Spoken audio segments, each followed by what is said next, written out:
যে ব্যক্তি কবরের তিনটা প্রশ্নের জবাব দিতে পারবে না, রাসূলুল্লাহ সাল্লাল্লাহু আলাইহি সাল্লাম বলেন আল্লাহ তাআলার পক্ষ থেকে তখন ফেরেশতাদের কাছে ঘোষণা আসবে, আফরিশুহু মিনান নার ওয়ালবাসুহু মিনান নার ওয়াফতাহু লাহু বাবান ইলান নার।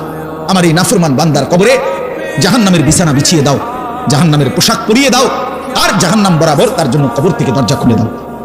ফেরেশতারা যখন এই কার্যক্রমটা শেষ করবে, প্রথম জাহান্নামের বিছানা বিছায় দিছে, পোশাক পরায় দিছে, জাহান্নাম বরাবর দরজা খুলে দিছে, আল্লাহ নবী সাল্লাল্লাহু আলাইহি ওয়াসাল্লাম বলেন একজন ফেরেশতা এসে তখন ফায়ুদরাবু লাহু বিমিতরাকাতিন মিন হাদিদিন, নবীজি সাল্লাল্লাহু আলাইহি ওয়াসাল্লাম বলেন তখন একটা লোহার হাতুড়ি, লোহার গুর্জ, লোহার হাতুড়ি দিয়ে একজন ফেরেশতা তাকে একটা আঘাত করবে। কি আঘাত, কোথায় আঘাত করবে? সরাসরি হাদিসের শব্দ, বরবাতান বাইনা উযনাইহি, তার দুই কান বরাবর একটা আঘাত করবে। রাসূলুল্লাহ সাল্লাল্লাহু আলাইহি ওয়াসাল্লাম বলেন ফায়াসিহু সাইহাতান, ওই নাফরমান তখন এত জোরে চিৎকার করবে, ইয়াসমাউহা মান ইয়ালিহি ইল্লা সাকালাইন, মানুষ এবং জিন ব্যতীত আল্লাহর সমস্ত সৃষ্টি ওই বেঈমানের চিৎকার শুনতে পায়। এই কবরের আযাব। ছেলেরা আমার, দোস্ত আমার, বাপ আমার, বন্ধু আমার, আপনি হাসলেও কবরে যাইতে হবে, কাঁদলেও কবরে যাইতে হবে। রাজপ্রাসাদের ওই অট্টালিকাতে যে থাকে সেও একদিন মরে যাবে, জীর্ণ কুঠিরে কুড়ে ঘরে যে থাকে সেও মরে যাবে। জীবনে যে কোনোদিন সুখ দেখে নাই, দুঃখের সাগরে তারও মৃত্যু হবে। জীবনে যে কোনোদিন দুঃখ দেখে নাই, সুখের সাগরে ভাসছিল, তারও মৃত্যু হবে, সেও মরে যাবে। কবর নিশ্চিত, কবর নিশ্চিত। আমিন ওয়ারাইহিম বারযাখুন ইলা ইয়াউমি ইউবআসুন। আল্লাহ তাআলা মৃত ব্যক্তিকে বলবে, বান্দা, কোরআন শরীফের আয়াত, এখন থেকে নিয়ে ইসরাফিলের ফুঁতে হাসরের ময়দানে উঠানো পর্যন্ত বারযাখ মানে কবরের জীবনে পড়ে থাকো। ভেবে দেখেন, ভেবে দেখেন, শুধু 1 মিনিট, আমিও ভাবি, আপনিও ভাবেন। হাদিসের মধ্যে আছে মা বাইনান নাফখাতাইন 40, ইসরাফিল প্রথম ফু দিলে জমিনের সবকিছু মাটির নিচে চলে যাবে, দ্বিতীয় ফু দিলে মাটির নিচ থেকে আবার সবাই উঠে হাসরের ময়দানে দাঁড়াবে।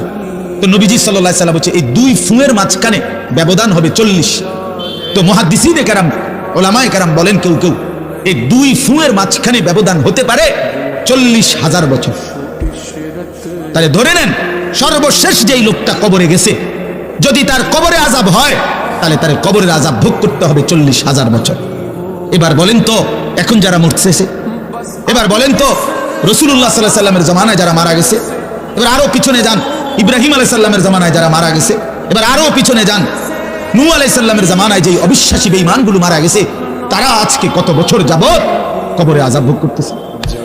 বুঝছেন আমার কথাটা?